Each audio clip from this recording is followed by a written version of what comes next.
ഇന്നലെ നടന്നുപോലുള്ള കൊലപാതകം ഇതിനു മുമ്പും ഇവിടെ നടന്നിട്ടുണ്ട്. കുട്ടികളാണ് അധികവും പലപ്പോഴും അതിനിരയാകുന്നത്. പിന്നെ അന്വേഷണത്തിൽ കണ്ടെത്തിയത് ഇതൊക്കെ റിപ്പയർ ചെയ്യുന്നു എന്നാണ്. അയാൾ മരിച്ചു.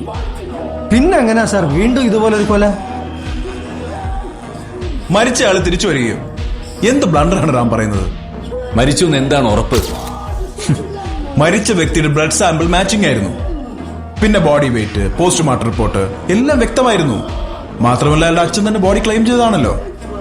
നോ സർ, ഇതിലെന്തോ ദുരൂഹതയുണ്ട്. ഇത് വീണ്ടും ഒന്ന് അന്വേഷിക്കണം സർ. മരിച്ച കുട്ടിയുടെ കഴുത്തിൽ കണ്ട കൈയടയാളവും ഇതിനു മുമ്പ് നടന്ന കൊലപാതകങ്ങൾ കണ്ട കൈയടയാളവും ഒന്നല്ല. ഇത് വളരെ റെയറായ ഒരു കേസാണ്. ഇത്തരം ഭീതി വരുത്തുന്നത് വേറൊരു വ്യക്തിയാണ്. ഇതിന് പറയുന്നത് ട്രാൻസ്റ്റേറ്റ് എന്നാണ്.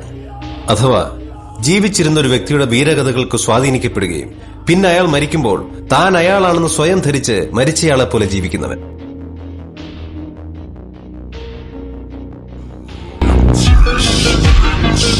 So